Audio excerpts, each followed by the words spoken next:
அஞ்சிலே ஒன்று பெற்றான், அஞ்சிலே ஒன்றை தாவி, அஞ்சிலே ஒன்று ஆறியற்காக ஏகி, அஞ்சிலே ஒன்று பெற்ற அணங்கை கண்ட அயலார் ஊரில் அஞ்சிலே ஒன்று வைத்தான் அவன் எம்மை அழைத்திருந்தான். அருமைக்கும் பெருமைக்கும் உரிய பெரியோர்களே, தஞ்சை மாநகரத்திற்கு பெருமை சேர்க்கக்கூடிய சௌராஷ்டிர சன்மார்க்க சபையின் சார்பில் ஸ்ரீ வெங்கடேச பெருமாள் தேனே ஸ்ரீ ராமர் பஜனை மடத்தில் ஆண்டுதோறும் நடைபெற்று வரக்கூடிய ஸ்ரீராம நவமி மகோற்சவத்தினுடைய 110வது ஆண்டு விழா வழிபாடு காலையிலிருந்து தொடங்கி ஆண்டுதோறும் முதல் நாளில் இருந்து நிறைவு நாள் வரை தொடர் சொற்பொழிவுகளை தொடர்ந்து பஜனைகளையும் இசை நிகழ்ச்சிகளையும் சொற்பொழிவுகளையும் ஏற்பாடு செய்யக்கூடிய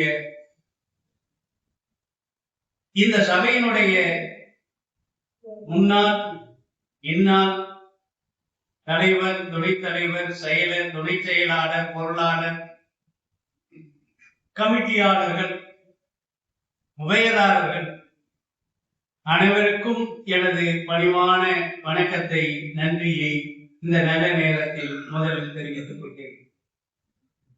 இங்கு வருவது நான் வழக்கம் போல சொல்வது போல மிக மகிழ்ச்சியான ஒரு தருணம். இன்னைக்கு காலம் உள்ள நிலையில 1.5 மணி நேரம் சொற்பொழிவு கேட்கிறவங்களும் ஆள் இல்லை, பேசுறவங்களும் குறையும். அந்த நிலையிலும் கூட ஆண்டுதோறும்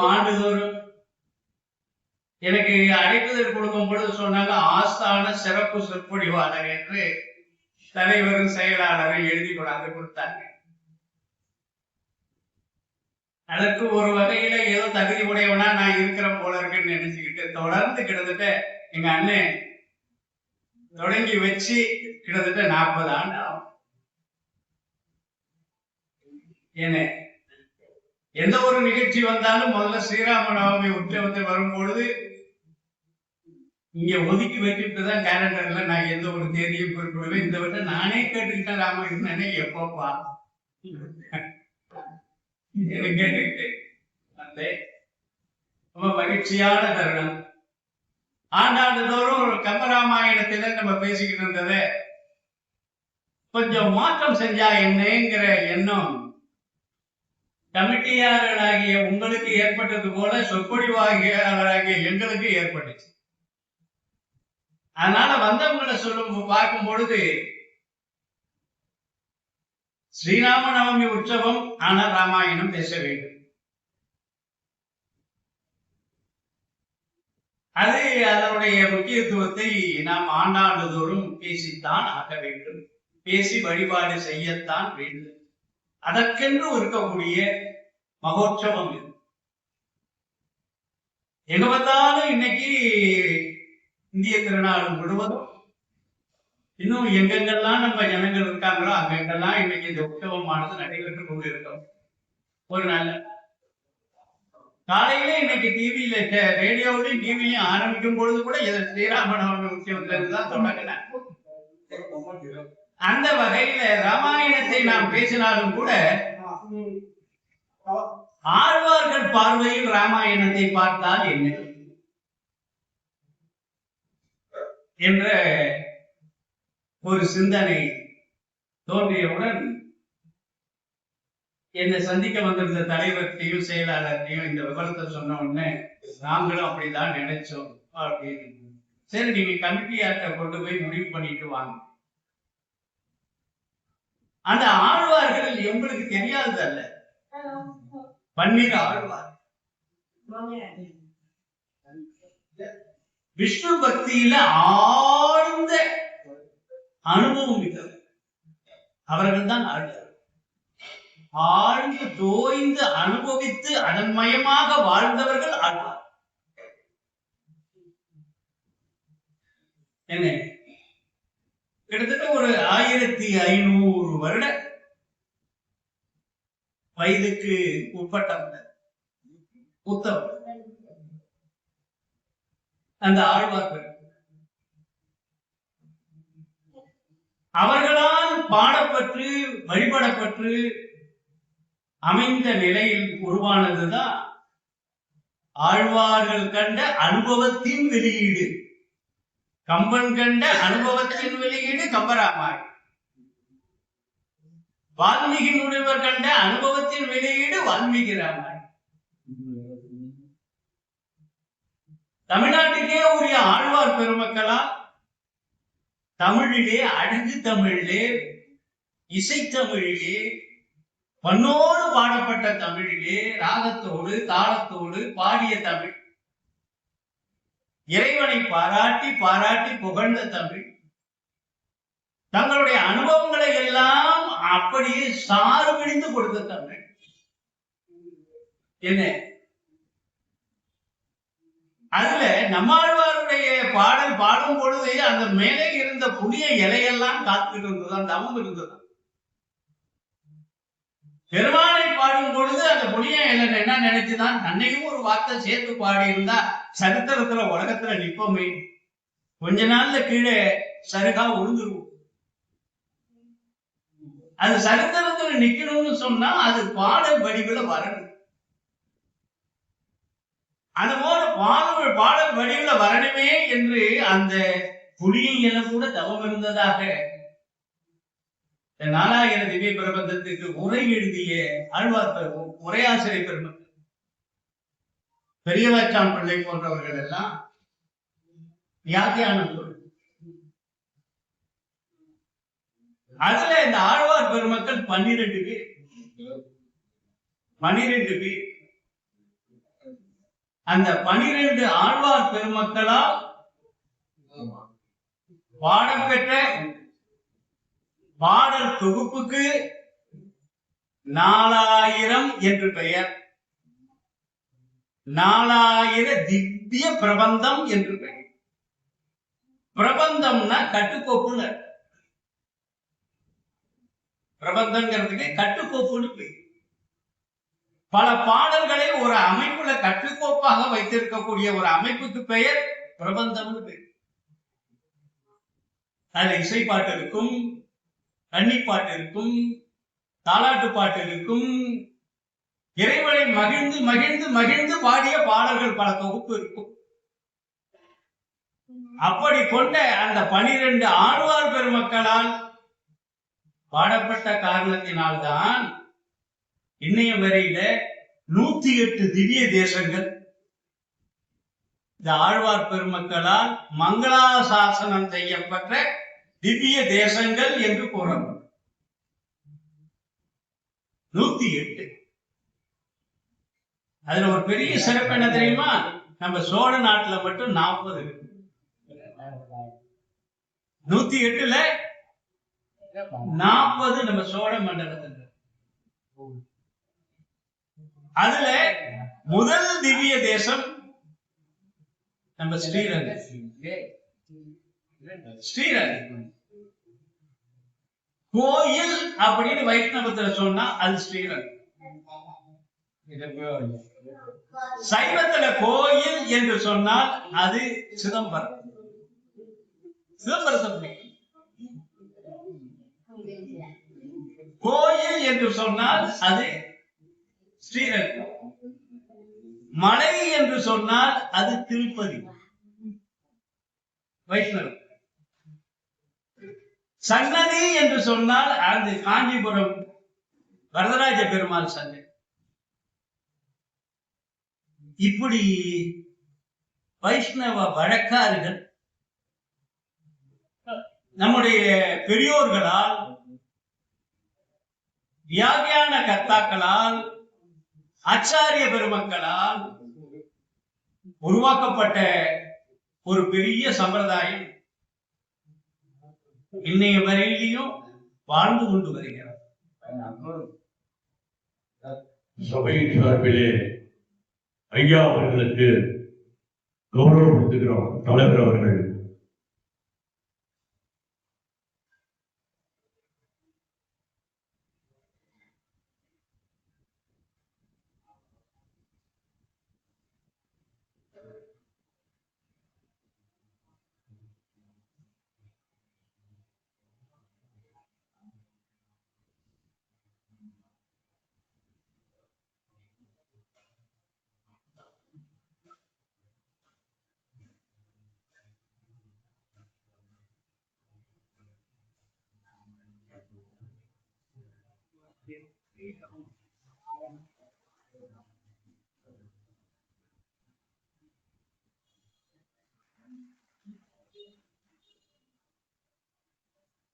சபையின் முன்னாள் தலைவர் திரு வேல் ராமச்சந்திரன் ஐயா அவர்கள் கௌரவப்படுத்துகிறார்கள்.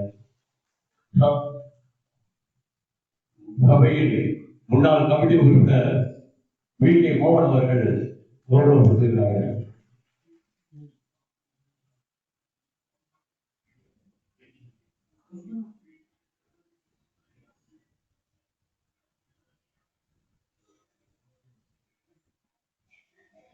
இது ஒரு திவ்யமான ஒரு வழிபாடு.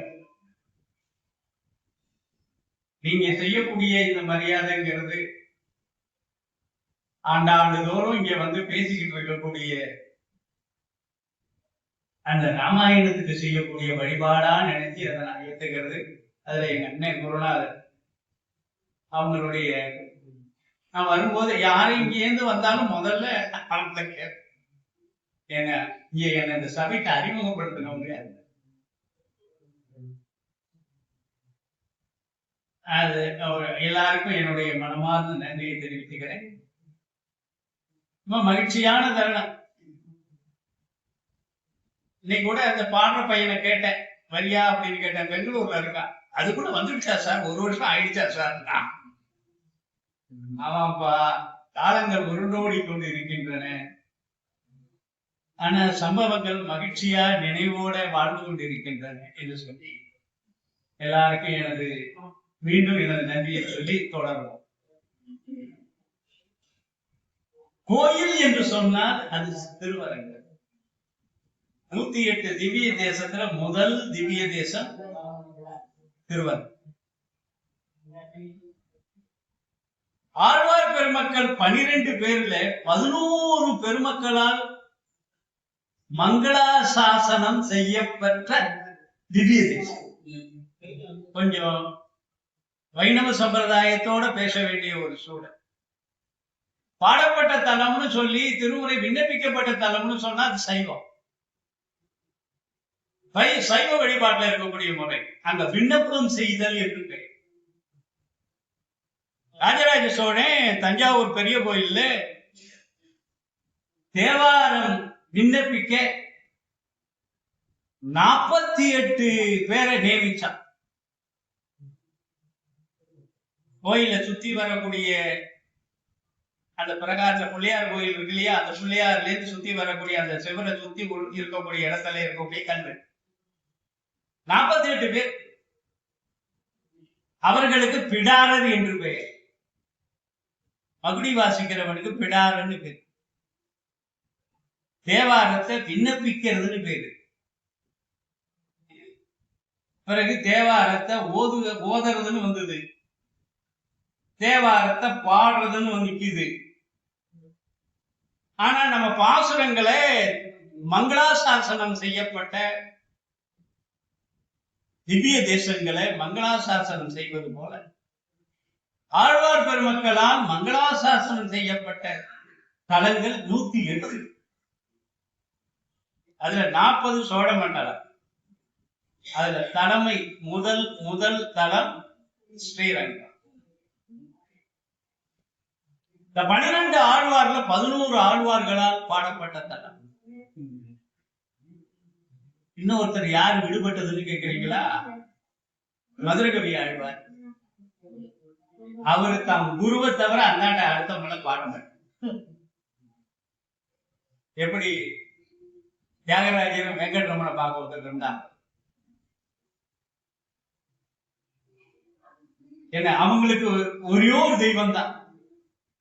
யார் அவர்? அவங்க குரு. அதுபோல மதுரகவி ஆழ்வாருக்கு குரு நம்மாழ்வார். அதனால அவரை மட்டும் பாருங்க. அதனால 11 ஆழ்வார் பெருமக்களால் பாடப்பட்ட அந்த கோயில். அந்த கோயில் தோன்றிய வரலாறே ராமாயணத்தோடு நெருங்கிய தொடர்புடையது. என்ன? ஸ்ரீ விஷ்ணுவை, மகாவிஷ்ணுவே அவருடைய சயன கோலத்துல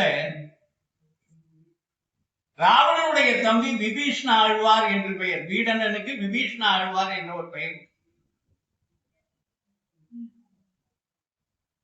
அவர் வழிபடுவதற்காக இந்த மூர்த்தத்தை சைன பெருமாளை, பள்ளிகொண்ட பெருமாளை எடுத்துக்கிட்டு இலங்கைக்கு போகக்கூடிய நிலையில இந்த தமிழ்நாடு பெற்ற தவப்பயன், இந்த காவிரி கரை பெற்ற தவப்பயன், அந்த நேரம் அவருக்கு கொஞ்சம் அசதி வர சற்று ஓய்வு எடுத்துக்கிட்டு பிறகு எடுத்துட்டு போகலாமேன்னு நினைச்சு அங்க வைக்க, அந்த உச்சி பிள்ளையார் இருக்கார் இல்லையா, அவரை நான் பாதுகாத்துக்கிறேன்னு வைக்க, கொஞ்சம் ஓய்வு பெற்று பிறகு எழுந்த பொழுது அவரை எடுக்கிறதுக்கு போகும் பொழுது எடுக்க முடியாம போக, நீ நினைத்த காரியத்தை இங்கிருந்தே தருகிறேன், நீ இருக்கக்கூடிய அந்த இலங்கையை நோக்கி, நீ நாடாளக்கூடிய அந்த இலங்கையை நோக்கி கொண்டு தென் திசையை பார்த்து கொண்டு நான் அங்கே சயன கோலத்தில் இருப்பேன் என்று சொன்னேன். அந்த திருவரங்கமும் ராமாயணத்தின் அடிப்படையிலே தோன்றி வளர்ந்து நிற்கக்கூடிய ஒரு பெரிய திவ்ய 11 ஆழ்வார்களால் பாடப்படும். அந்த ஆழ்வார் மரபுகளை பின்னால வந்தவங்க அது இசையோட பாடுறதுக்காக உருவானது தான் அரையர் என்று பெயர். இந்த புல்லா வச்சுக்கிட்டு அரையர் சேவை இன்னைக்கு அங்க மார்கழி மாதத்துல மீதி நாட்கள்ல நடைபெறும். இந்த அரையர் சேவையை பார்க்கறதே ஒரு பெரிய புண்ணியம். இந்த பாசுரங்களை அவ்வளவு அழகா அபிநயம் பண்ணி அவங்க அது ஓதுற மரபுக்கு பிறகு மாறி போச்சு. பாடிட்டு வந்த மரபு மாறி ராமானுஜர் காலத்துல அது ஓதுற மரபுக்கு மாறி கிட்டத்தட்ட 1000 வருஷத்துக்கு மேல ஆயிடுச்சு ஓதுற மரபுக்கு வந்தோம். ஆனா பாடுறவங்க அத்தனை பேரும் இசையோட தான் பாடினாங்க. அதுக்குரிய குறிப்பு அந்த பாட்டுக்குள்ளேயே இருக்கு. பண்ணோடு இசைத்த பாசுரம் 10ன்னு வரும். பண்ணோடு பாடிய பாசுரம் 10ன்னு வரும். தாள பாணியோடு பாடிய பாசுரம்னு வரும். பாணின்னா தாளம்னு அர்த்தம். ராகத்தோட தாளத்தோட பாடிய ஆழ்வார் பெருமக்கள் பெருமான் மீது, அந்த திவ்ய தேசத்தின் மீது மங்களாசாசனம் செய்யப்பட்ட அந்த தொகுப்புக்கு பெயர் 4000 திவ்ய பிரபந்தம். இந்த நேரத்தில் நீங்க இன்னொரு செய்தியை தெரிஞ்சுக்கணும். இந்த 4000 திவ்ய பிரபந்தம் தொகுத்தவர் நாதமுனிகள். தொகுத்தவர் யாரு? நாதமுனிகள்னு ஒரு பெரிய தொகுக்க காரணமாக இருந்த ஊரும் நம்ம ஊருக்கும் பக்கத்துல இருக்கக்கூடிய கும்பகோணத்துல இருக்கக்கூடிய சாரங்கபாணி கோயில். இப்ப 2வது ஒரு பெரிய கோயில சொல்றேன். சாரங்கபாணி அந்த கோபுரமே அவ்வளவு உயரமா இருக்கு. என்ன ஒரு அடியார் கட்டினது. தன்னுடைய சொத்த முழுக்களும் எல்லாத்தையும் கொடுத்து அந்த கட்டினது லட்சுமி நாராயணன் பேர். இன்னைக்கும் கோயிலுக்குள்ள போனீங்கன்னா அவருடைய வரலாறோட சேர்ந்து ஒரு பெரிய போர்டு ஒண்ணு இருக்கு. லட்சுமி நாராயணன் எல்லா சொத்தையும் இழந்து எல்லாத்தையும் எடுத்து அந்த கோபுரத்தை கட்டின. எல்லாரும் கேட்டாங்க, அக்கம் பக்கத்துல இருக்கிறவங்க எல்லாம் இப்படி எல்லாம் செலவு பண்ணிட்டு இருக்கேன், நாளைக்கு எதிர்காட்ட என்ன பண்ணுவேன்னு. அவர் பெருமாள் பார்த்துக்குவாரு. ஒருத்தருமே இல்லாத போன பொழுது அவருக்கு வேண்டிய அந்த கடைசி இறுதி காரியத்தை அந்த சாரங்கபாணி கோயில் இருக்கக்கூடிய சாரங்கபாணியே வந்து செய்ததாக இன்னைய வரையும் அந்த விழா நடந்தது. மிகப்பெரிய ஒரு தேர். அங்க நாதமுனிகள் போய் என்ன வழிபாடு செய்யும் பொழுது ஒருவர் பாசுறார், பாடிய இப்பாசுரம் 1010 அப்படின்னு ஒரு தொடர் காதுல விழுது. பாடிய இப்பாசுரம் 1010 1000 பாடல்களுக்குள்ள இருக்கக்கூடிய ஒரு 10 பாட்டுன்னு வருது. கேட்கிறார், ஐயோ 10 பாட்டு கிடைச்சிருக்கே, மிச்சது மீதி பாண்டவரபி கேட்டார். எனக்கு கொஞ்சம் தெரியும். வேற யாருக்கு தெரியும்? ஊர்ல மூத்தவங்க கொஞ்சம் பேர் இருக்காங்க, அவங்கள கொஞ்சம் கேட்டு பார்ப்போங்கிறாங்க. கேட்டு பார்க்கறாங்க. அவங்க கொஞ்சம் ஐயா 1000 பாட்டுன்னு அதுல இருக்கே, மீதி கொஞ்சோண்டு சொல்றீங்களே, மிச்சத்தை என்ன பண்றது? நம்மாழ்வார் திருவரசு எழுதியிருக்கக்கூடிய திருக்குறளுக்கு போ, அங்க போனீனா இது கிடைக்கும் என்று சொல்ல இந்த நாதமுனிகள் ஸ்ரீவைகுண்டம் திருக்குறுகூர்னு இருக்கு பாருங்க, அங்க போய் தவம் இருந்து எப்படியாவது பெற வேண்டும் என்று நினைத்து பெருமானுடைய கருணையினால அந்த பாசுரங்களை எல்லாம் பெற்று அதை 4 ஆயிரங்களாக பகுத்து கொடுத்தார். இதுக்கு பேரு 4000. ஆனா இந்த 4000த்துல 3776 பாட்டு தான் இருக்கு. ஏன் 4000 சொன்னாங்க அப்படின்னா, திருமங்கை ஆழ்வார் பாடின சிறிய திருமடல் பெரிய திருமடலையும் சேர்த்து 3888 கொண்டு போனாங்க. பிறகு ராமானுஜர் நூற்றந்தாதியை கொண்டு வந்து 4000 கணக்கீடு செய்து இன்று வரை 4000 என்று வாழ்கிறது. அந்த 4000 நாதமுனிகள் காலம் யாருன்னு கேட்டா ராமானுஜர் காலத்துக்கு முந்தியது.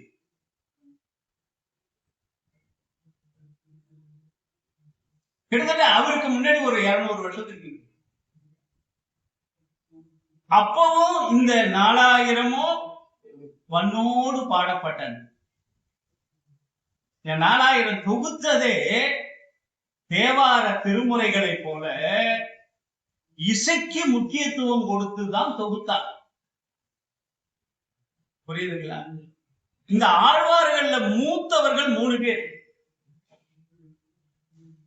அவங்களுக்கு முதலாழ்வார் மூவர்னு பேர்.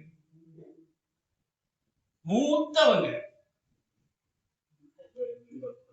அவங்க பாடினது நாதமுனிகள் இந்த 4000த்துல 3வது ஆயிரத்துல வச்சிருக்காங்க. புரியுதுங்களா? முதலாயிரம் முழுவதும் 947 பாசுரங்கள். அத்தனையும் பலர் பாடிய இசைப்பாட்டு. புரியுதா? முதலாயிரம் முழுவதும் இசைப்பாட்டு. பெரியாழ்வார் பாடினது அதுல இருக்கு, ஆண்டாள் பாடினது அதுல இருக்கு, குலசேகர ஆழ்வார் பாடினது இருக்கு, தொண்டரடி பொடி ஆழ்வார் பாடினது இருக்கு, மதுரகவி ஆழ்வார் பாடினது இருக்கு, திருப்பான ஆழ்வார் பாடினது இருக்கு. இப்படி பல ஆழ்வார்கள் பாடிய இசை பாடல்களை எல்லாம் தொகுத்து 1000 போட்டாங்க. 2வது ஆயிரம் திருமங்கை ஆழ்வார் பாடிய பாசுரங்கள். திருமங்கை ஆழ்வார் யாரு? செம்மனார் கோயிலுக்கு பக்கத்துல, திருவெங்காடுக்கும் பக்கத்துல நாங்கூர்னு இருக்கு. அங்க வயலாளி பெருமாள் என்ன ஒரு பெரிய செய்தி என்ன தெரியுமா? 108 திவ்ய தேசத்துல சோழ மண்டலத்துல மட்டும் 40 இருக்கு. இந்த 40ல 12 ஒரே ஊரை சுத்தி இருக்கு. 11 திவ்ய தேசம். 12 அந்த வயலாடி பெருமாள் இருக்கக்கூடிய ஸ்தலத்தையும் சேர்த்துக்குவாங்க. 11 திவ்ய தேசம் ஒரே ஊர் சுத்தி, ஊரை சுத்தி. இப்ப தஞ்சாவூர்னு சொன்னோம்னா, ஒரு காலத்து தஞ்சாவூர்னா பெரிய கோயிலை சுத்தி இந்த 4 வீதி தான் தஞ்சாவூர். அப்புறம் இதெல்லாம் கொஞ்சம் சேர்ந்தது. இப்ப பார்த்தா வல்லவரையும் போயிட்டு, இந்த பக்கம் பள்ளியக்கரார வரையும் போயிட்டு, இங்க பக்கம் மாரியம்மன் கோயில் வரையும் போயிட்டு, இங்கே போயிட்டே இருக்கு. பைபாஸ் ரோட்டு போட்டோம்னா புது தஞ்சாவூரே உருவாயிட்டு. ஒரிஜினல் தஞ்சாவூர்காரவங்க எல்லாம் இப்ப வெளியில போயாச்சு. நானும் ஒரிஜினல் தஞ்சாவூர்காரன். கோயிலுக்கு பக்கத்துல இருந்தவன் மெடிக்கல் காலேஜ் கிட்ட போயிட்டு இல்லையா? வர வர வர வளர்ந்துகிட்டே போயிட்டு, அதுபோல அந்த திருநாங்கூர், நான் அன்னைக்கு வந்தப்ப கூட இந்த 2 பேர்த்தையும் சொன்னேன். ஒரு முறை அடியார் பெருமக்கள்லாம் சேர்ந்து தை அமாவாசனைக்கு மறுநாள், புரியுதா? தை அமாவாசை மறக்க முடியாத ஒரு நாள். அன்னைக்குதான் இந்த பிதுர் தர்ப்பணம் எல்லாரும் நம்ம செய்யக்கூடிய வழிபாடு உள்ள நாள். அதுக்கு மறுநாள் மாயவரம் போய், மாயவரத்துக்கு பக்கத்துல திருவங்காட்டுல இருந்து சிறுகாடி போற வழியில திருநாங்கூர் அப்படின்னு ஊர். அந்த நாங்கூரை சுத்தி, அந்த நாங்கூர் 11 திவ்ய தேசம். அது கூட 11 திவ்ய தேசம். பத்ரிநாத் பெருமாள் இங்க இருக்க. பத்ரிநாத் பெருமாள் இமயமலையில இந்த குழுவுல போய் நம்ம வயதான காலத்துல போக முடியாது. போகக்கூடிய காலத்துல நமக்கு வாய்ப்பு இருந்ததோ இல்லையோ, சில பேர் போயிட்டு வந்திருப்பீங்க. அங்க இருக்கக்கூடிய பெருமாள் கூட இவ்வளவு உயரம் தான் இருப்பார். இங்க இருக்கிற பெருமாள் 6 அடி உயரத்துல இருக்கு.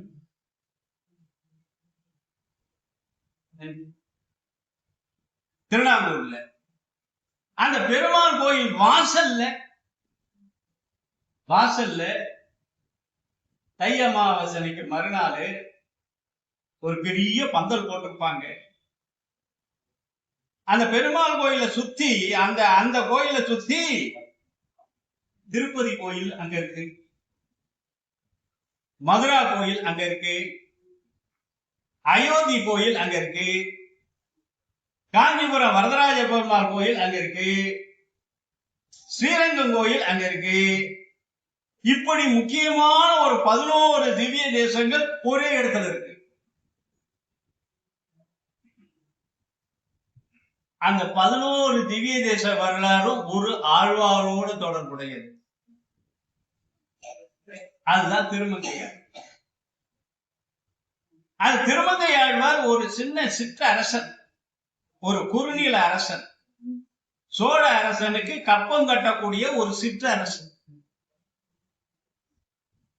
அந்த பகுதிக்குரிய ஒரு சிற்ற அரசன். கருப்பா இருந்தா அதனால அவனுக்கு நீலன்னு பேர் வச்சாங்க. பிறகு கொஞ்சம் நல்லபடியா போய் வந்த பிறகு அவனுக்கு கலியன்னு பேர் வச்சாங்க.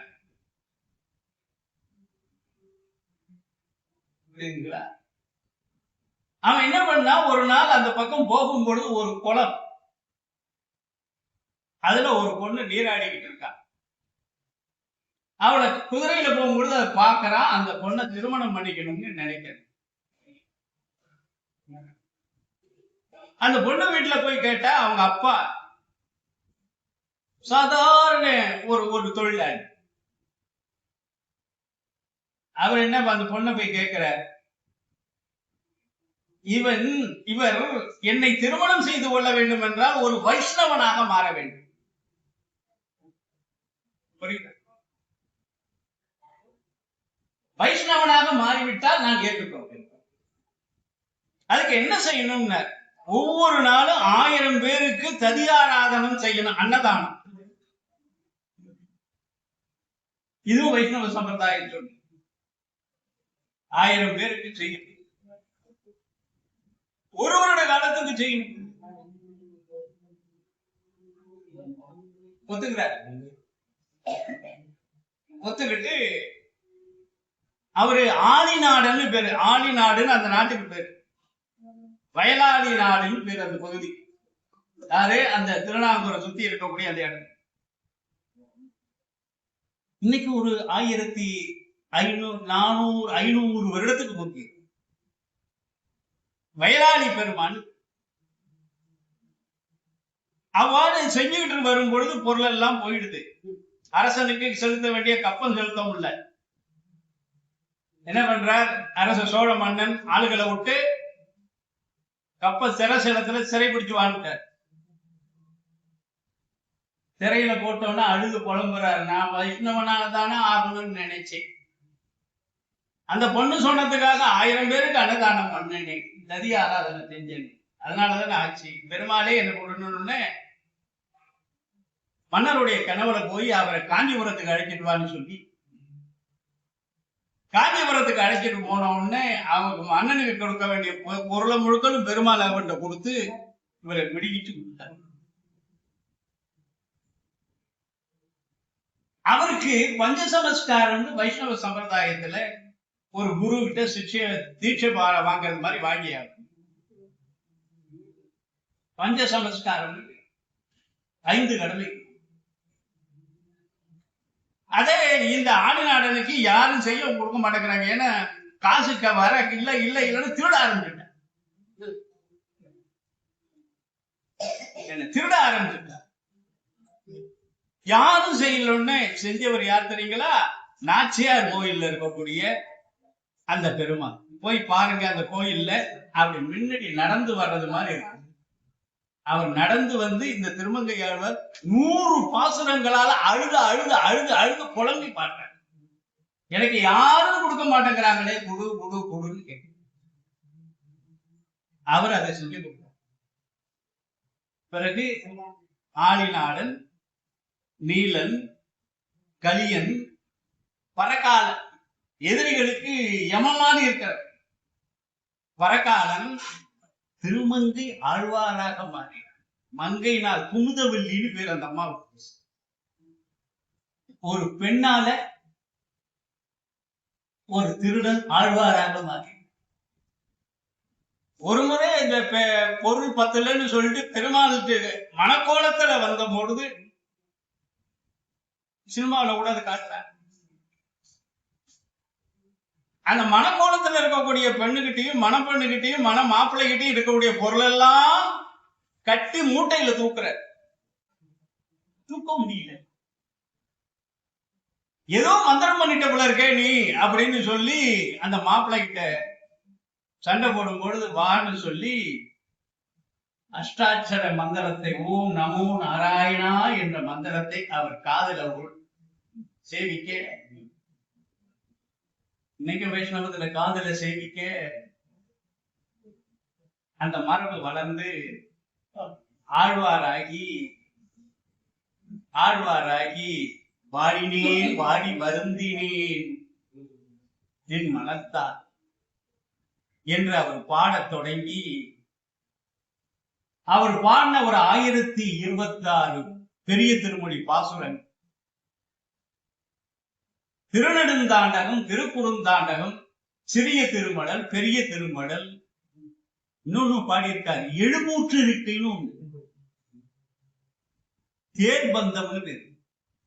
சாமி மலையில அந்த படியில ஏறி ஒரு 30 படி ஏறி அடுத்த 30 படிக்கு போறதுக்கு முன்னாடி எதுக்கு இந்த மாதிரி செவுத்துல ஒரு தேர் வரைஞ்சிருக்கும், அதுல ஒரு பாட்டு. அது அருணகிரியார் சாமிநாதன் மீது, சாமி மலையில இருக்கக்கூடிய முருகப்பெருமான் மீது பாடிய 700 இருக்கை தேர் பிரபந்தம்னு பேரு. தேர் வடிவில் பிரபந்தம் பாடுவது. இவர் பெருமாளுக்கு பாடுங்க. இது ஒரு வைபவம். இந்த வைபவம் அந்த ஊர்ல நடக்குது. அன்னைக்கு என்ன பண்ணுவாங்க, எல்லா பெருமாளும் அந்த திருநாங்கூர் மணிமாட கோயில்னு பேர் அந்த கோயில். மத்தியானம் ஒரு 12:30 மணிக்கு 11 பெருமாளும் அங்கங்க பல்லக்குல தூக்கிக்கிட்டு அடியார் பெருமக்கள் ஏராளமான வருவாங்க. குறைஞ்சது அந்த பந்தலுக்கு கீழே ஒரு 10,000 ஜனங்களுக்கு குறைவில்லாம இருப்பாங்க. எல்லார் கையிலையும் இந்த 11 பெருமாளையும் இந்த திருமங்கை ஆழ்வார் மங்களாசாசனம் பண்ணின பாசுரங்கள் கையில பிரிண்ட் அடிச்சு அங்க எல்லாரும் வரவங்களுக்கு எல்லாம் கொடுத்துருவாங்க. ஒரே நேரத்துல அந்த பாட்டை 11 பெருமாளுக்கும் திருமங்கை ஆழ்வார் மங்களாசாசனம் செய்வதாக நினைத்து ஒரு அற்புதமான திருவிழா. வைஷ்ணவத்துல வேற எங்கேயும் பார்க்க முடியாத ஒரு திருவிழா நம்ம ஊருக்கும் பக்கத்துலதான் இருக்கு. அடுத்தாண்டு தவறாம போயிட்டு என்ன ஒரே இடத்துல பத்ரிநாத்துக்கு நீங்க போக முடியாது. அயோத்தி குடமாடும் கூத்தர் எல்லாரையும் ஒரே இடத்துல ஒரு ஆழ்வாருடைய பாட்டை கேட்கறதுக்கு காத்திருப்பார். அதே வைபவத்தை மையமிட்டுத்தான் நம்ம ஊர்ல கருடசேவ திருவிழா, வெண்ணெய்த்தாடி திருவிழா, பலியகரார் என்ற கோயில்ல அங்க திருமங்கை ஆழ்வார் மங்களாசாசனம் பண்ணி அழைக்கிறது மாதிரி அந்த வைபவம் திருநாங்கூரை போல தஞ்சாவூரிலும் நடைபெற்று கொண்டிருக்கிறது. இவர் பாடினது 2ஆம் திருமுறை, 2வது ஆயிரம். 3வது ஆயிரம் பலர் பாடிய இயல் பாட்டு. இசைப்பாட்டுக்குன்னு ஒரு தனி மரபு உண்டு. பச்சை மாமலை போல் மேனி பவள வாய் கமல செங்கன் அச்சுதா அமரரேரே ஆயர்தம் கொழுந்தே என்ன இச்சுவை தவிர யான் போய் இந்திர லோகம் ஆளும் அச்சுவை பெரினும் வேண்டேன் அரங்கமா நகருளானே ஊரிலே காணி இல்லை உறவு மற்றொருவர் இல்லை பாரில் இன்பற்ற மூலம் பற்றினேன் பரம மூர்த்தி ஆருளர் கலைகண் நன்மா அரங்கமா நகருளானே என்று தொண்டரடி கூறியாழ்வார்.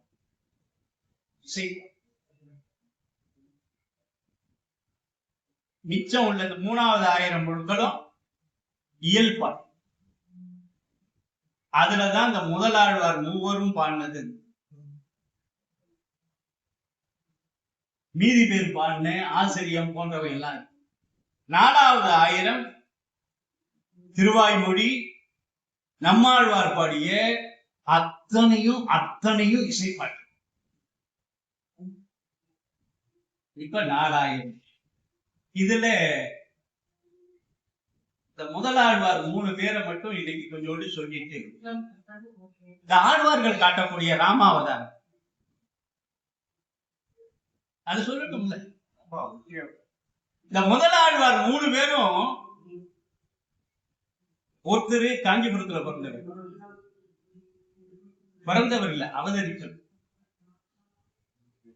மலரிலே பொய்கை மலரிலே அவதரித்தவர் பொய்கை ஆழ்வார்.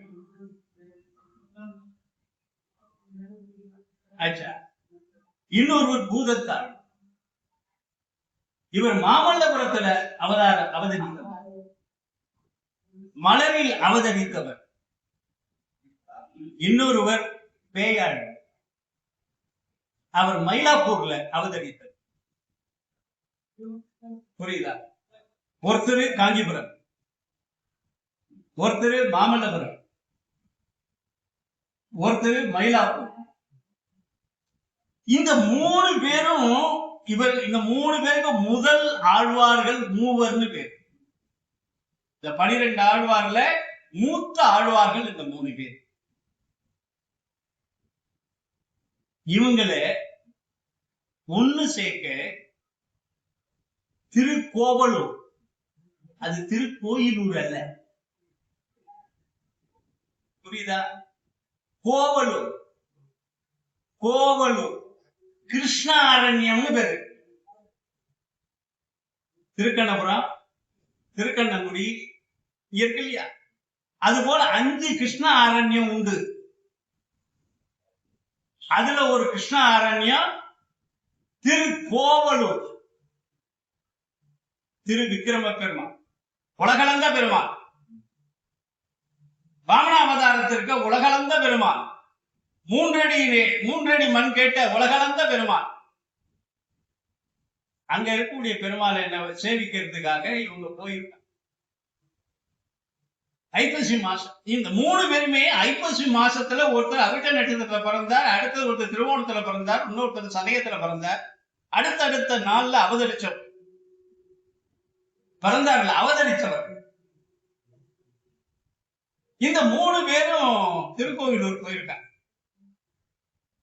நல்ல ஐப்பசி மாசம், கும்பு இருட்டு, கடுமையான மழை. அங்க மார்க்கண்டேயருக்கு தந்தையாக இருந்த மிருகண்டு முனிவர் அங்க இருக்கார். அதுல ஒரு ஆழ்வார் என்ன பண்றார், மழையில நனைஞ்சுக்கிட்டு ராத்திரி எங்கேயாவது ஒரே இருட்டு, இப்ப லைட் இருக்கு, அப்ப என்ன இருக்கு, ஒரே கும்பு இருட்டு மழை, இரவு பொழுது இங்க எங்கேயாவது ஒரு இடத்துல தங்கிட்டு முடிச்சுட்டு போகலாமே நினைக்கிறேன். அப்ப போய் இந்த மிருகண்டு முனிவர்கிட்ட கேட்கிறார், ஏதாவது இரவு தங்கிட்டு போறதுக்கு கொஞ்சம் வழி கொடுங்க. அவர் என்ன பண்ணார், வாசல்ல ஒரு இடம், அதுக்கு பேரு உண்ணாடின்னு பேரு, இந்த மாதிரி ஒரு இடம், அதுல போய் இருங்கோ அப்படின்னு. ரொம்ப சின்னது, ஒருத்தர் தான் படுக்கலாம், போய் இருங்கோன்னு சொல்லி இடத்த கொடுத்தார். கொடுத்துட்டு இவர் உள்ள போயிட்டார், கதவை தாப்பா போயிட்டார், அவரும் படுத்துட்டார். கொஞ்ச நாளைக்கு என்னாச்சு, இன்னொருத்தர் வந்து கதவு தட்டின உடனே இவர் திறக்கிறார். மழையா இருக்கு, கொஞ்ச நாளைக்கு தங்கிட்டு போறேன்னு. ஒருவர் படுக்கலாம், இருவர் அமரலாம் அப்படின்னு 2 பேரு உட்கார்ந்துட்டாங்க. கொஞ்ச நாள் ஆச்சு, இன்னொரு ஒருத்தர் வந்துட்டார். அவரை பார்த்த உடனே என்ன பண்ணாங்க, வேற வழி இல்லையே, படுத்தா ஒருத்தர் படுக்க இடம் இருக்கு, உட்கார்ந்து 2 பேரும் உட்கார இடம் இருக்கு, நிக்கிறதா இருந்தா 3 பேர் நிக்கலாம் அப்படின்னு 3வது ஆள் வந்து நின்றுட்டார். கொஞ்ச நாள் ஆச்சு, யாருமே பார்க்காம இன்னொருத்தர் திடீர்னு உள்ள வந்துட்டார்.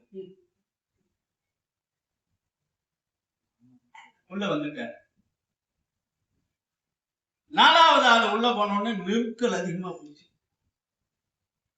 அது ஒருத்தர் உரசடமே, என்ன காரணம் என்னன்னு தெரியலேன்னு சொன்னோடனே அதுல ஒருவர் என்ன பண்ணார், முதல் பாசுரம் பாடுறார், பொய்கை ஆட்டம். அதுக்கு பேரு திருவந்தாதின்னு பேரு. 100 பாட்டு. அதுல முதல் பாட்டு, வையம் தகலியா வார்கடலே நெய்யாக வெய்ய கதிரோன் விளக்காக செய்ய சுடராடியான் அடிக்கே சுட்டினேன் இடராடி நிற்கவே என்று ஒரு பாட்டு பாடுற. என்ன அர்த்தம், வையம் தகலியா, இந்த உலகமே அகலா இருக்கு, உலகமே இருண்டு தெரியுது. வையம் தகலியா, தகல்னா அகல், வார் கடலே நெய்யாக, இந்த உலகங்கிற அகலுக்கு எது நெய்யே, கடல்ல இருக்கக்கூடிய நீர் நெய். வெய்ய கதிரோன் சூரியன், வெய்ய கதிரோன் விளக்காக, அதுல தீபமாக இருக்க, யாரோ ஒருவர் சுடர் ஆழியான், கையில சக்கரத்தை இருக்கக்கூடிய பெருமாள் போல ஒருவர் வந்து அடிக்கே சூட்டினேன் இடராழி நீக்கவே, பெருமாளே யாரோ ஒருத்தர் வந்திருக்கார், எங்களுடைய துன்பங்களை நீக்க நீ வழிகாட்ட மாட்டாயா அப்படின்னு பாடு. இதெல்லாம் கும்மு இருட்டுல நடக்குது. ஒரே அறையில நின்றுகிட்டு ஒருத்தர் முட்டிக்கிட்டு இருக்கக்கூடிய இத பாடினோன்னு இன்னொருத்தருக்கு வந்திருக்கக்கூடிய கருநீர கண்ணன் மாமேகத்தில் இருக்கக்கூடிய அந்த பெருமாள் ஒரு ஒளி விளக்க கொஞ்சம் ஒண்ணு அது ஒளி விளக்கு இல்ல, ஞான விளக்கு. ஞான விளக்கு. இரண்டாவது ஆழ்வார் என்ன பண்ணார், அவரு தொடங்கினார் இந்த ஞான விளக்க பார்த்துட்டு, அன்பே தகலியா, அன்பை அகலாக எடுத்து, அன்பே தகலியா ஆர்வமே நெய்யாக, அன்பே தகலியா ஆர்வமே நெய்யாக, இன்புறு சிந்தை இடு திரியாக. என்ன, உன்னை பார்க்கணும்னு ஆசைப்பட்டுதானே திருக்கோவிலூருக்கு வர. இப்படி ஒரு கடுமையான மழை, கும்மு இருட்டு, இருட்டே தெரியல, ஒண்ணும் தெரியல, உன்னை பார்க்கணும் தானே அந்த ஆசைதான். அன்பே தகலியா ஆர்வமே நெய்யாக, இன்புறு சிந்தை இடுதிரியா, நன்புருகி ஞான சுடர் விளக்கு ஏற்றினேன், ஞான சுடர் விளக்கு ஏற்றினேன். நீ யாருன்னு எனக்கு புரிஞ்சு போச்சு. ஞான சுடர் விளக்கு ஏற்றினேன், ஞான தமிழ் புரிந்து அப்படின்னா. மூணாவது இருந்த பேயாழ்வாருக்கு வந்தவரு மகாவிஷ்ணு தாங்கிறத காட்டிட்டார். இது ரெண்டாவது திருவந்தாதின்னு பேரு. இதுல 100 பாட்டு இருக்கு. மூணாவது உள்ளவர் என்ன பண்ணாரு, ஒருத்தர் இருட்டுல எதுன்னு தெரியாம பாடினார், இன்னொருத்தர் கொஞ்சம் ஞானம் கிடைச்சிடுச்சுன்னு பாடினார். மூணாவது என்ன பண்ணார், திருக்கண்டேன் ஐயா உன்னை நான் பார்த்துட்டேன், திருக்கண்டேன் பொன்மேனி கண்டேன், திகழும் அருக்கன் அணி நிறமும் கண்டேன். நீ மகாலட்சுமியோடு இருக்கக்கூடிய உன்னுடைய திருவுருவை நான் பார்த்தேன், திருக்கண்டேன். மகாலட்சுமி சேர்ந்து இருந்ததுனால நீல நிறமா இருந்த உன் உடம்பு என்ன ஆயிடுச்சு, பொன்மேனி கண்டேன். அருக்கன் அணி நிறமும் கண்டேன். சூரியனை போல நல்ல பலபலன்னு இருக்கக்கூடிய அந்த உடம்பையும் திருமேனியும் பார்த்து கண்டேன். செருக்கிளரும் பொன்னாழி கண்டேன். உன்னுடைய சங்கு சக்கரத்தை பார்த்து விட்டேன். புரிசங்கம் கை கண்டேன், ஆடி கண்டேன், சங்கம் கண்டேன். என்னாடி மன்னன் பார் இன்று உன்னை பார்த்துட்டையான். இந்த முதலாழ்வார் மூவரும் பாடினதுதான் 3 திருவந்தாதி. 1 100 பாட்டு, 300 பாட்டு. இவருக்கு அடுத்த நிலையில வரக்கூடியவரு திருமழிசை ஆழ்வார்னு பேரு. அவர் திருமழிசைங்கிற ஊர்ல வாழ்ந்தவர். இன்னைக்கு மெட்ராஸ்ல கூவம் இருக்கு இல்லையா, கூவம் தோன்றும் இடம் திருமழிசை. அந்த திருமழிசை, இன்னைக்கு கூவம்னு சொன்னாலே நமக்கு வேற என்னமோ நினைவுதான் வருது. அந்த காலத்துல வைஷ்ணவத்துல என்ன சொல்லுவாங்களாம், அந்த திருமழிசைய உலகத்துல இருக்கக்கூடிய எல்லா திவ்ய தேசங்களையும் எடுத்து தராசு தட்டுல ஒரு தட்டுல போட்டு, இந்த திருமழிசையினுடைய புண்ணியத்தை மட்டும், அந்த தலத்தை மட்டும் இன்னொரு தட்டுல போனா சமமா இருக்கும். அவ்வளவு புனிதமான அந்த ஊரு கூவமா மாறி, சாக்கடைக்கு மாறி, இன்னைக்கு வேற நிலையில அதுக்கு பேரே மாறி போயிடுச்சு. அந்த ஊர்ல பிறந்து அந்த ஊர்ல அவதரித்தவர், இவரும் அவதாரம் செய்தவர். புரியுதா? ஒரு தேவ மகளுக்கு ஒரு முனிவருக்கு அவதாரத்துக்கு வந்தவர். அந்த தேவ மகள் என்ன பண்ணா, தூக்கி போட்டு ஒரு கள்ளிக்காட்டுல போட்டு போயிட்டார். போகும்போது ஒருத்தன் என்ன பண்ணா, ஒரு சாதாரண ஒரு தொழிலாளி எடுத்து வளர்த்தான். வளர்ந்தவன் அந்த அவரு வளர்ந்துட்டார். திருமழிசைன்னு தன்னுடைய பேரையும் சேர்த்து போட்டுட்டார். அவரு இந்த முதலாழ்வார் மூவரையும் பார்க்கணும்னு சென்னைக்கு வர, மயிலாப்பூர்ல பேயாழ்வார் இருந்தார். அவங்க எல்லாம் பார்க்கணும்னு வந்தார். அவங்கள தரிசனம் பண்ண பிறகு அவரு முதல்ல சிவபக்தரா இருந்தவர். அவரு சிவபக்தரா சிவவாக்கியர் என்று கூட சொல்லுவாங்க. நட்ட கல்லை தெய்வம் என்று 4 புட்பம் சாத்தியே சுற்றி வந்து மொனமொன என்று சொல்லு மந்திரம் ஏதடா. நட்ட கல்லை தெய்வம் என்று 4 புட்பம் சாத்தியே. அர்த்தம் புரியுது இல்லையா? நட்ட கல்லை தெய்வம் என்று 4 புட்பம் சாத்தியே சுற்றி வந்து மொனமொன என்று சொல்லு மந்திரம் ஏதடா. நட்ட கல்லும் பேசுமோ நாதன் உள்ளிருக்கையில். நாதன் உள்ளிருக்கையில் தெய்வம் எங்க இருக்கு? இங்க இருக்க. நட்ட கல்லும் பேசுமோ நாதன் உள்ளிருக்கையில் சட்டி சுட்ட சட்டுவம் கரிச்சுவை அறியுமோ. சட்டியில போட்டு எல்லாம் கூட்டு பணியாரம் அதுக்கு இது செய்யறமே, அதனுடைய சுவை அந்த சட்டி பார்த்ததுண்டா என்று பாடிய சிவவாக்கியர் தான் திருமழிசை ஆழ்வாரா வந்துட்டாரோன்னு சொல்லுவாங்க. அவர்தான் முதல்ல ராம அவதாரத்தை பத்தி எல்லா ஆழ்வார்களும் திருமாலுடைய பல்வேறு ஆற்றல்களையும் அனுபவங்களையும் அதனுடைய அனுபவங்களையும் பாடினாலும் கூட ராமாவதார கதையோடு சேர்த்து பாடி நமக்கு அறிமுகம் செய்கிறவர் யாரு? திருமழிசையார். அதுல அவர் பாடும் பொழுது ஒண்ணு சொல்றார். திருமழிசை ஆழ்வார் பாடும் பொழுது இந்த ராமாயணம் தோட்டத்துக்கே நம்ம ராமாயணத்துல ஒண்ணு சொல்வோம். ராமாயணம் என்ன? ராமாவதாரத்தினுடைய நோக்கம் என்ன? ராவணவதம்.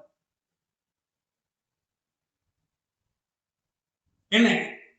ராவணனை வதைப்பதற்காக எல்லா தேவர்களும் எல்லாரும் சேர்ந்து தவம் செய்து கேட்கும் பொழுது இரு சுடர் எழும் கதிரவன் போல எழுந்து வந்து கருடன் மேல் வந்து தசரதன் மதலையாய் நான் வருதும் தாரணி என்று சொன்ன அந்த தேவ ரகசியத்தை 60,000 ஆண்டுகள் ஆண்டு கொண்டிருக்கக்கூடிய தசரதன் தனக்கு புள்ள பேர் இல்லையே என்று வசிஷ்டர் தன்னுடைய குருநாதர் வசிஷ்டரிடம் சொல்ல, ஒரு தேவ ரகசியம் உண்டு, ஒரு தேவ ரகசியம் உண்டு.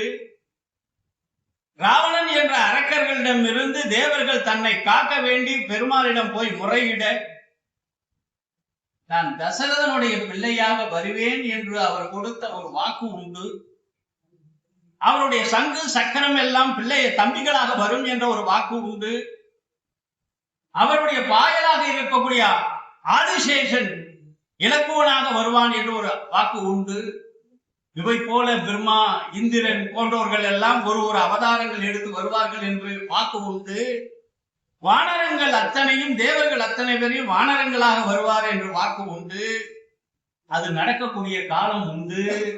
அது நடக்கிறதுக்கு நீ ஒரு புத்திரகாம மீட்டு யாகம் செய்ய வேண்டும். அதுக்கு கலைக்கோட்டு முனிவர் என்ற ரிஷிசிங்கரை அழைச்சிட்டு வந்து நீ நடத்த வேண்டும். புத்திரகாம மீட்டு யாகம் செய்தால் உனக்கு குழந்தை பேரு கிட்டும் என்று சொல்ல ரிஷிசிங்கரை அழைச்சிட்டு வந்து புத்திரகாம மீட்டு யாகம் செய்ய ஒரு பூதம் எடுத்து ஒரு அமிர்தத்தை தர, அதை எடுத்து தசரதன் தன்னுடைய 3 மனைவிகளுக்கு 3 கூறாக பிரித்து கொடுக்க, மிச்சம் இருந்ததையும் சுமத்திரைக்கு மறுபடியும் கொடுக்க 4 பிள்ளைகள் பிறந்தார்கள். அதுல மூத்த பிள்ளைதான் ஸ்ரீராம நவமியில் பிறந்த இந்த ராமருடைய அவதாரம். இது ராமாயணம் சொல்லக்கூடிய காட்சி. ராமனுடைய அவதார நோக்கம் என்ன? ராவண வதம். ராவண வதம் என்ன? அறச்செயல் மூலமாக வாழ்ந்து காட்டிய பெருமான் மண்ணிலே அவதரித்து தசரதனுடைய பிள்ளையாக அவதரித்து கோசலையினுடைய மகனாக அவதரித்து அயோத்தியிலே அவதரித்து மண்ணிலே நடந்து வாழ்ந்து காட்டிய ஒரு உத்தம நாயகன் உண்டா என்று நாரதரை ஒருவர் கேட்கும் பொழுது, வால்மீகி முனிவர் கேட்கும் பொழுது உண்டு. அவர்தான் ராமன் என்று சொல்ற அவருடைய அவதாரம். இந்த அவதார நோக்கத்துல கம்பன் என்ன பண்ணுவான், அந்த குழந்தை பிறந்தது, அதுக்கு ஒருவருக்கு ராமன் என்று பெயரிட்டார்கள், பரதன் என்று பெயரிட்டார்கள், இலக்கோன் என்று பெயரிட்டார்கள், சத்ருகனன் என்று பெயரிட்டார்கள், வளர்ந்தார்கள் என்று திருவவதார படலத்துல கம்பன் சொல்வார். கொஞ்ச நேரம் கழிச்சு பார்த்தா விஸ்வாமித்திரர் வருவார். யான் ஒரு பெரிய வேள்வி நடத்த போறேன், அந்த வேள்வி காக்கிறதுக்கு உன் பிள்ளைகள் இல்ல, இந்த கருப்பா ஒரு பிள்ளை இருக்கான் பாரு, மூத்த பிள்ளை, உன் கரிய செல்மல் ஒருவனை தா என்று கேட்க தசரதன் கொடுக்க மனம் துணியாத நிலையில் கொடு என்று வசிஷ்டர் சொல்ல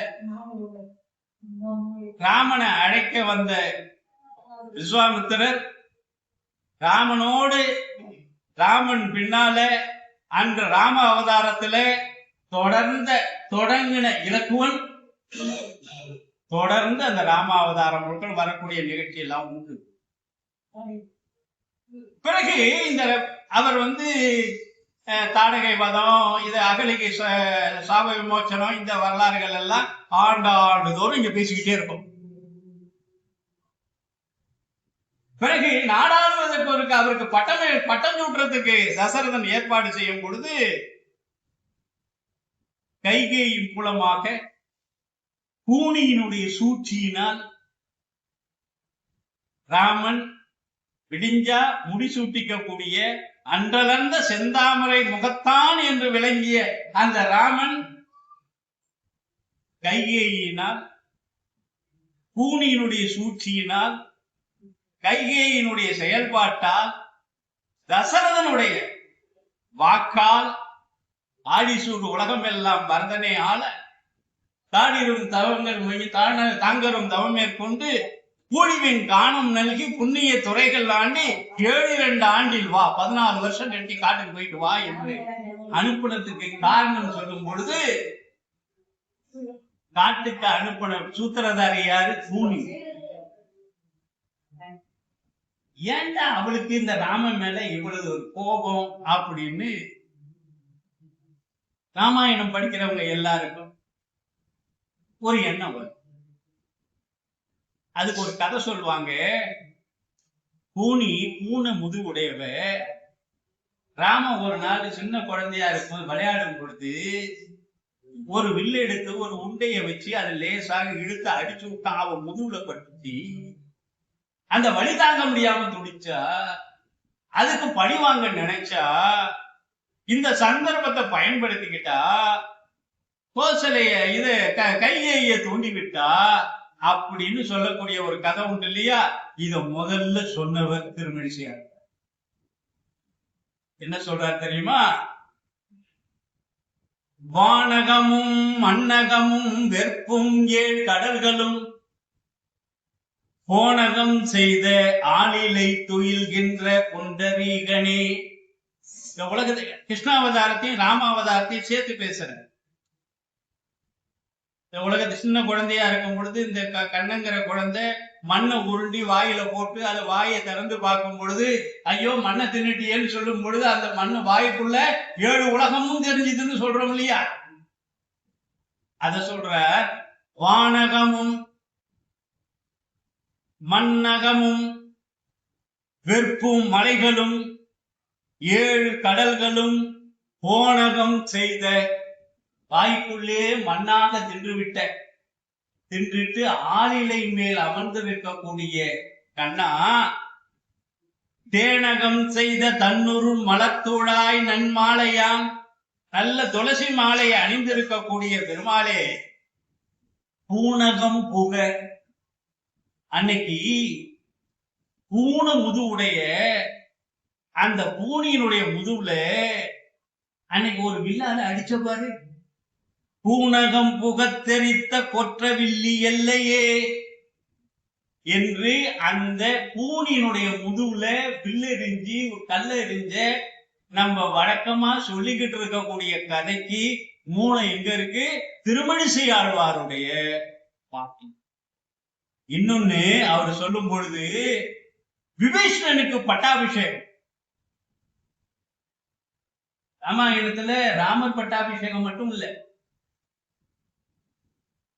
பாதுகா பட்டாபிஷேகம் இருக்கு, விபீஷண பட்டாபிஷேகம் இருக்கு, சுக்ரீவ பட்டாபிஷேகம் இருக்கு. இந்த பட்டாபிஷேகத்தெல்லாம் முடிச்சுட்டு தான் ராமனுடைய பட்டாபிஷேகம் வரும். அந்த விபீஷண பட்டாபிஷேகத்தையும் என்ன சொல்றார்? மின்னிறை எயிற்றி அரக்கன் வீழ, எயிற்றி மின்னல் போன்ற பல்களை உடைய அந்த 10 தலை ராவணன் வீழ,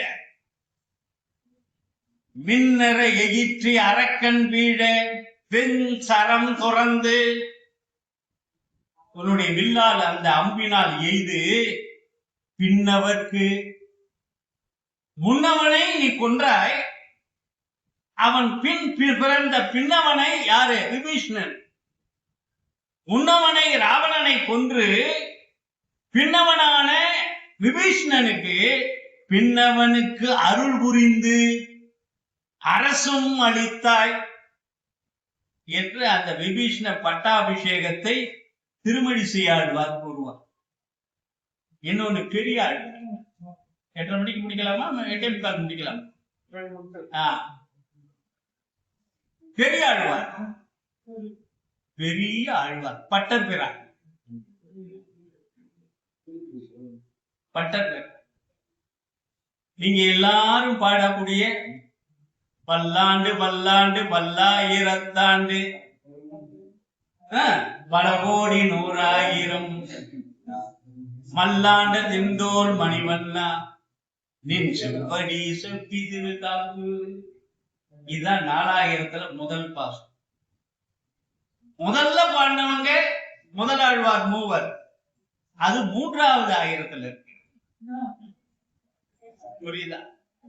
பெரியாழ்வார் பாடினது பின்னால, அது முதல் பாசுரமா இருக்கு. இது இசைப்பாட்டு. பல்லாண்டு பல்லாண்டு பல்லாயிரத்தாண்டு பல கோடி 100,000 மல்லாண்ட திந்தோல் மணிவண்ணா நின் சேவடி செப்பி திருக்காப்பு, நின் சேவடி செப்பி திருக்காப்பு. அதுல ஒரு பாட்டு சப்பானின்னு பிள்ளை தமிழ பாடினவர் முதல்ல, தாலாட்டு பாடினவரு, நான் பிறகு சொல்றேன். குலசே தாலாட்டு முதல்ல பாடினவரு, ராமனுக்கு தாலாட்டு பாடினவர் குலசேகராழ்வார். கம்பன் கூட பாடல, கம்பன் பாடல. உள்ள பிறந்தது பேர் நாமம் சூட்டினாங்கன்னாரு. திடீர்னு விஸ்வாமித்திரர் வந்து என் வேள்வியை காக்க அவன் வரணுங்கிற, என்ன பிறந்த ஒரு 15 நாளை காட்டிட்டு வேள்வி காக்கக்கூடிய ஒரு வீரனை தான் கம்பன் காட்டினான். எல்லாருக்கும் எங்களுக்கு வந்து 10,000 லட்சம் பாட்டு பாடினானே கம்பன். ராமனுக்கு ஒரு தாலாட்டு பாடி இருக்க கூடாது. இதே தாலாட்டு பாடி குழந்த பருவத்தை சொல்றது கம்பனுடைய நோக்கம் இல்ல. ராமன்கிற ஒரு வீரனை உருவாக்கணும், ராவணனை எதிர்க்கக்கூடிய ஒரு வீரனை உருவாக்கணும், அது மட்டும்தான் அவனுக்கு வேலையை தவிர ராம சந்தம் சொல்வது நோக்கம் இல்லை. என்ன அதே போல பெரியாழ்வார் என்ன பண்ற? பிள்ளை தமிழ் பாட்டு, அதுல சப்பானின்னு பேரு. கொட்டுங்க கையை தட்டி பாடக்கூடிய பாட்டுக்கு பேரு சப்பானின்னு பேரு. அந்த சப்பானி பருவத்துல என்ன பண்ணுவார்? சரங்கொட்ட கைகளால் சாரங்க வில் கையனே சப்பானி கரந்திட்டு நின்ற கடலை கலக்க, சேதுபந்தனை அமைக்கிறதுக்காக போய் நிக்கம் கொடுத்து கடல் அரசன் அவருக்கு அனுமதி கொடுக்கல.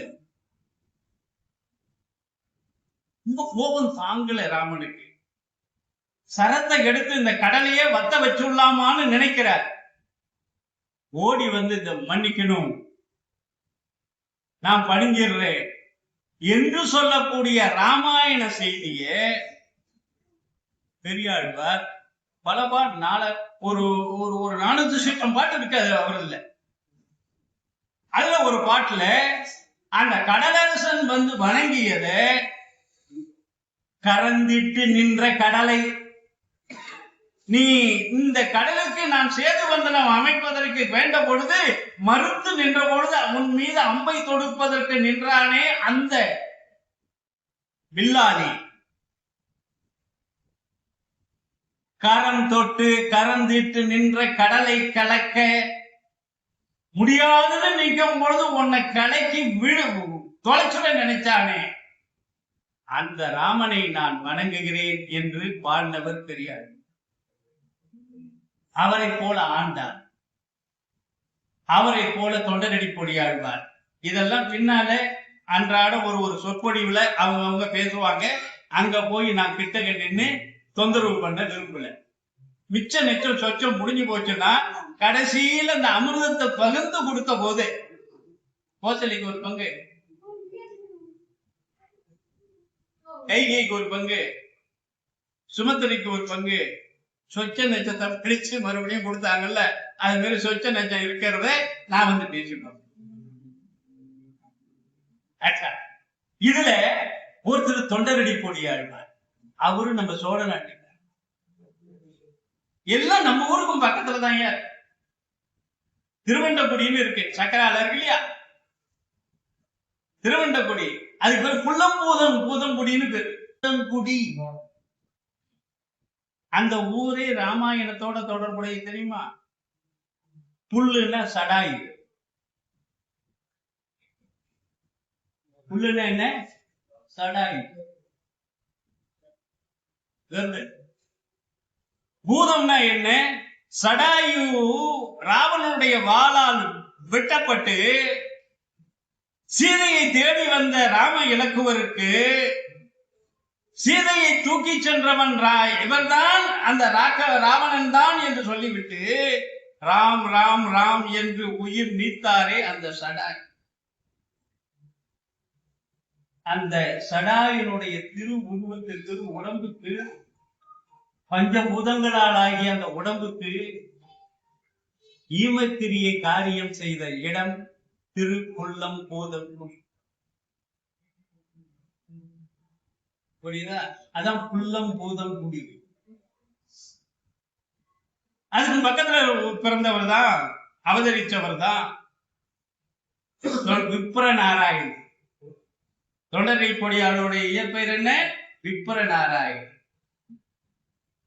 ஸ்ரீரங்கம் போறார், அங்க ஒரு நந்தவனம் அமைச்சு அன்றாட மாலை கட்டி பெருமாளுக்கு கைங்கரியம் பண்ணிக்கிட்டு இருக்காரு. அப்ப வாழ்ந்ததுதான் பச்சைமா மலை போல்மேனி பவளவாய் கமலச்செங்கன் அச்சுதா அமரரேரே ஆயர்தம் கொழுந்தே என்ன இச்சுவை தவிர அன்போ இத்திர லோகமாலும் அச்சுவை பெருணும் வேண்டே அரங்கமா நகருளானே ஊரிலேன் காணி இல்லை உறவு மற்ற ஒருவர் இல்லை பாரிலின் பட்டம் மூலம் பட்டினேன் பரமமூர்த்தி காரோலி வண்ணனே கண்ணனே கதறுகின்றேன் யார் உலர் கலைகனம்மா அரங்கமா நகருளான் என்று பாடிய தொண்டரடி பொடியாழ்வார் பாடியதற்கு அந்த பாசுர தொகுப்பு பெயர் திருமாலை என்று பெயர். மாலை என்று பெயர். அந்த மாலையில அந்த ஸ்ரீரங்கத்து பெருமான் சைன ரோகத்துல படுத்திருக்காரு இல்லையா, அந்த படுத்திருக்கக்கூடிய அந்த சயன நிலையை காட்டி நீ யாரால கொண்டு வரப்பட்டவர்? விபீஷணனாக கொண்டு வரப்பட்டவர். எதுக்கு கொண்டு வரப்பட்டவர்? இலங்கைக்கு செல்வதற்காக கொண்டு வரப்பட்டவர். ஏன் இங்க அமர்ந்திருக்க? அவர் இந்த இடத்துல ஆசைப்பட்டு அமர்ந்துட்டார், இருந்துட்டார். அவர் இருக்கிற தேசம் என்ன தெரியுமா? பேசுறார், குணதிசை முடியை வைத்து மேற்க நோக்க உன்னுடைய தலை இருக்கு. குணதிசை முடியை வைத்து குடதிசை பாதம் நீட்டி, கிழக்கு திசையில பாதத்தை நீட்டி, வடதிசை பின்பு காட்டி, முதுகு புறத்தை வடதிசை காட்டி, தென் திசை இலங்கை நோக்க. விபீஷ்ணா, நீ கொண்டு செல்ல நினைத்த அந்த இலங்கையை இங்கிருந்து தெற்கு திசையில பார்த்துக்கிட்டு இருக்கார். கடல் நிற கடவுள் எந்தை அரவணை துயில்ல கண்டு என்று பாடினார். இந்த இடத்துல ஒரு அற்புதமான செய்தி நம்ம ரொம்ப நாள் சொல்லிக்கிட்டு இருப்போம். ஒரு காரியம் செய்ய முடியலன்னா இருந்தா கொஞ்சம் நானும் இந்த அணில் மணல் சுமந்தது போல உங்களுக்கு ஏதாவது ஒரு கைங்கரியம் செய்ய மாட்டேனா அப்படின்னு சொல்றோம் இல்லையா? சேது பந்தனம் அமைக்கும் பொழுது வானரங்கள் எல்லாம் மலைகளை உருட்டி உருட்டி கொண்டு வந்து அங்க சேது பந்தனம் அமைத்த பொழுது அதை பார்த்துக்கிட்டு இருந்த ஒரு அணில் என்ன பண்ணிச்சான், அதால மலையை உருட்டி போட முடியாது, மணல்ல போய் உருண்டு அது உடம்பு முழுக்க மணலை ஏத்திக்கிட்டு அந்த இடத்துல போய் மணலை போட்டுச்சு. அணிலும் மணல் சுமந்ததுன்னு சொல்றோம் இல்லையா? இதுக்கு ஆதாரம் எங்க இருக்கு? தொண்டரடி பொறியாளருடைய பாசுரத்துல என்ன சொல்றார்? தரங்கம் நீ அடைக்கலுற்ற, தரங்கம் நீ அடைக்கலுற்ற, தரங்கம் தரங்கம்னா கடல்னு அர்த்தம். கடல்ல நீ அணை கட்ட பொழுது தரங்கம் நீ அடைக்கலுற்ற சலமிலா அணிலும் போல்வேன். அன்னைக்கு அணில் மணல் சுமந்ததே அதுபோல பெருமாளே உன்னுடைய ஆழ்வார்கள் எத்தனையோ பேர் இருக்கும் பொழுது நானும் மணல் சுமந்த ஒரு அணில போல இருக்க மாட்டேனா என்று பாருங்க. இதுல ஒரு ஆழ்வார் ராமாவதாரத்தையே பாருங்க, அதோட கொண்டாந்து நிறுத்திட்டு அந்தாங்க போயிடுவோம். அவர் தான் குலசேகரார். குலசேகர ஆழ்வார் அவர் கேரளாவில் வாழ்ந்த ஒரு மன்னன்.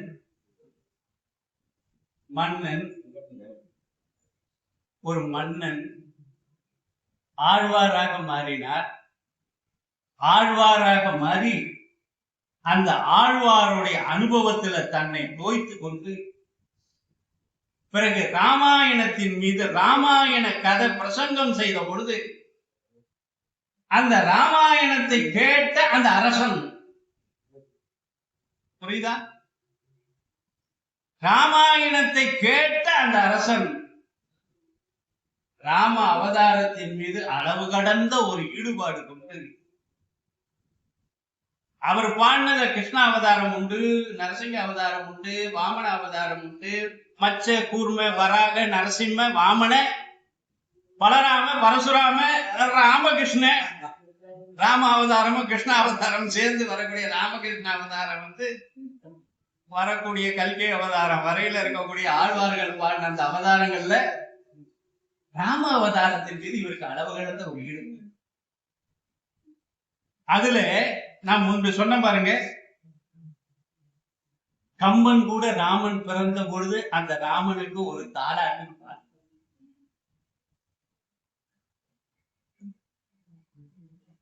ஒரு தாலாட்டு.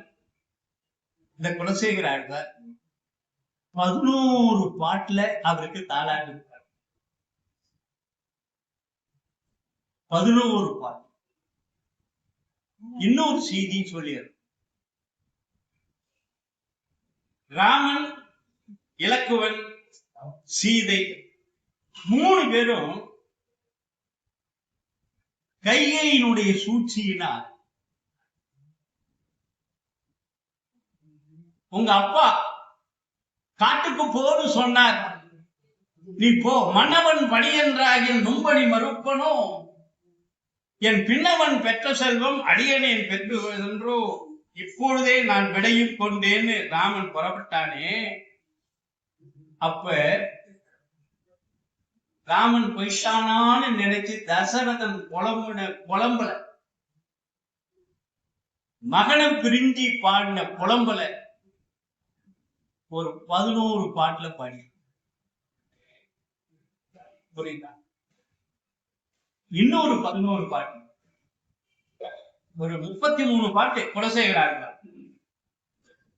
இன்னொரு 11 பாட்டு ராமாயணத்தினுடைய ராமனுடைய அவதாரத்திலிருந்து ஆரம்பிச்சு ராவணனுடைய பட்டாபிஷேகம், ராமனுடைய பட்டாபிஷேகம் வரையிலும் பாடுறார்.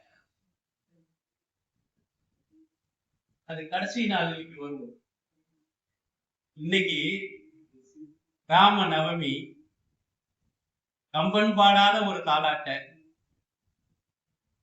ஆழ்வார்கள் பெரும் கண்ணனுக்கு தாலாட்டு பாடினார் பெரியாழ்வார். புரியுதா? கண்ணனுக்கு தாலாட்டு பாடினார் பெரியாழ்வார்.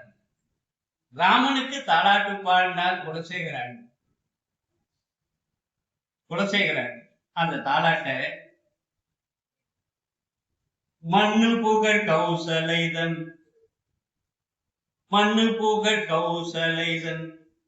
மணி வயிறு வாய்த்தவனே. கௌசலினுடைய வயிற்றிலே பிறந்த அவதாரம் பண்ணிய மண்ணு புகழ் கௌசலைதன் மணி வயிறு வாய்த்தவனே. தென்னிலங்கை போன் முடிகள் சிந்துவித்த செம்பொன் சேர் கண்ணினன் மாமதில் புடைசூட் கணபுரத்தின் கண்மணியே என்னுடைய இன்னமுதே தாலேலோ. என்னுடைய இன்னமுதே ராகவனே தாலேலோ. என்னுடைய இன்னமுதே ராகவனே தாலேலோ. அடுத்த பாட்டு புண்டரிக மலரதன் மேல் புவனி எல்லாம் படைத்தவனே. தாமரை மலர் மேல கொக்குள்ள தோன்றிய தாமரை மலர் மேல பெருமாவை படைச்சு இந்த உலகத்தை படைச்சார். திந்திரல் தாடகை புறமுருவ சிலை வளைத்தாய். தாடகை வதைத்ததை இரண்டாவது பாட்டு. தாடக வதைத்தது திந்திரலால் தாடகைதன் உறமுருவ சிலை வளைத்தாய். கண்டவர்தம் மனம் வழங்கும் கணபுரத்தின் கண்மணியே. கண்ணபுரங்கள் திருக்கண்ணபுரம் சௌரிராஜ பெருமா. கணபுரத்தின் கண்மணி அந்த ஊர்ல போய் பாடுற. எந்தி செய்யும் மானுடையாய் ராகவனே தாலேலோ. ராகவனே தாலேலோ. ராகவனே தாலேலோ. பொங்குமலி கருங்குழலால் கௌசலை தன் குல மகளாய். கோசலையினுடைய பிள்ளையாக அவதரித்த ராமபிரான் இந்த ஸ்ரீராமநவமி என்ன? பொங்குமலி கருங்குழலால் கௌசலை தன் குல மகளாய் தங்கு போர்கள் சனல்கன். நீ கோசலைக்கு புள்ள மட்டும் இல்லை, ஜனகனுக்கு மருமகன். கோசலைக்கு புள்ள, ஜனகனுக்கு மருமகன், தசரதனுக்கு இல்லை. அது சொல்ற பொங்குமணி கருங்குழலால் கௌசலைதன் குளமதலாய் தங்கு பெரும் புகழ் சனகன் திருமருகதாசரதி கங்கையிலும் தீர்த்தமலி கணபுரத்தின் கண்மணியே எங்கள் குலத்தின் நமுதே ராகவனே தாலேலோ. ராகவனே தாலேலோ. தயரதன் மேல் அயனை படைத்தவனே. என்ன? தாமரை மேல் அயனை படைத்தவனே. தயரதன் மாமதலாய் தசரதன் மதலையாக வருவேன் என்று சொன்ன அந்த தொடர் இங்க இருக்கு. மைதிலிதன் மணவாளா. சீதையினுடைய கணவனே, வந்தினங்கள் காமரங்கள் இசைவாடும் கணபுரத்தின் கண்மணியே எம்மருவும் சிலை வளவா. ராகவனி தாலேலோ. ராகவனி தாலேலோ. ராகவனி தாலேலோ. இதுல வாலிபதம் வருது, விபீஷண சரணாகதி வருது. புரியுதா? சீதைய போய் வனத்துல அசோக வனத்துல சிறை வச்சது வருது. அனுமன் போய் சீதையை தேர்ந்தது வருது. சீதை சொன்ன அடையாளம் வருது. அசோகவனம் தீக்கிரையானது வருது. ராவணனுடைய வதம் வருது. விபீஷணன் பட்டாபிஷேகம் வருது. இத்தனையும் என்ன பண்ற? இத்தனையும் அவர் தாலாட்டு பாடல்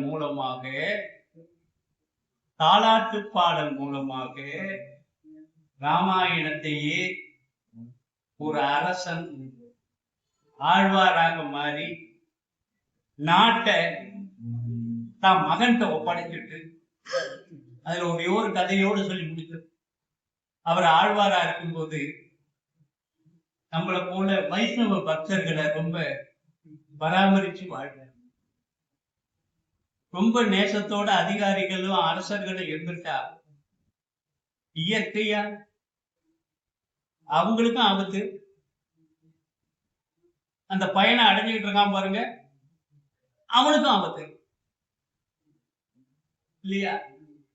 அப்ப சுத்தி இருக்கிற அதிகாரிகள் எல்லாம் என்னடா ஒரு ராஜா திருமகன் பக்தர் மேல இப்படி ஆழங்கால் பட்டு நிக்கிறாரே அப்படின்னு சொல்லிட்டு ஒரு நாள் என்ன பண்ணாங்க, ஒரு முத்து மாலை, அந்த முத்து மாலையை காணும்னு சொல்லி அரண்மனையில இருக்க முத்து மாலையை காணும்னு சொன்ன உடனே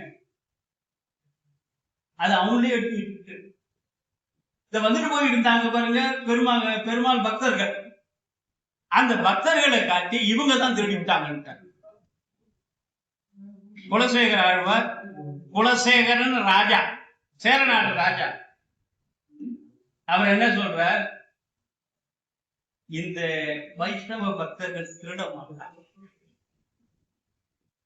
அதுக்கு சத்தியம் பண்றாரு. அதுக்கு என்ன செய்யணும், ஒரு நல்ல பாம்பு ஒரு குடத்துல அந்த பாம்பு இருக்கக்கூடிய குடத்துக்குள்ள நான் கையை விட்டு இந்த பக்தர்கள் இப்படிப்பட்ட காரியத்தை செய்ய மாட்டார்கள் என்று ஊர் மக்களை நம்ப வைக்க நல்ல பாம்பு குடத்துக்குள்ள கையை விட்டு இந்த வைஷ்ணவ பக்தர்களை காப்பாற்றின ஒரு ஆழ்வார் குலசேகர ஆழ்வார். இப்படிப்பட்ட நிலையில இனிமே நம்ம நாடாள கூடாதுன்னு சொல்லிட்டு தான் மகன்கிட்ட ஒப்படைச்சிட்டு ஸ்ரீரங்கத்துல வந்து தங்கி தன்னுடைய மகளையும் ஒரு பக்திமானா மாற்றி திருமணம் பண்ணி கொடுக்காம ஸ்ரீரங்கத்துல பெருமாள் கைங்கரியத்துல கொண்டு வந்து சேர்த்த ஆழ்வார். அவருக்கு ஒரு ஆசை, ராமனுக்கு தாலாட்டு பாடணும்னு.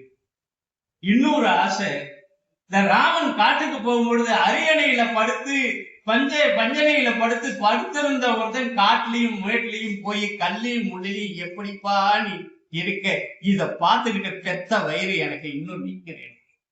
அந்த பாவி சொன்ன சொல்ல கேட்டு உன்னை அனுப்புனா இன்னும் உயிர் வாழணும் தான். நீ காட்டுக்கு போயிட்ட நான் வீட்டுக்கு போறேன் என்று சொன்ன வரலாறு எல்லாம் பாடியிருக்கார். பின்னால பேசுறவங்க இருக்காங்க, பேசட்டும். பேசி முடிச்ச பிறகு கடைசியில இப்ப ஆழ்வார்கள் கண்ட ராமாவதாரம்,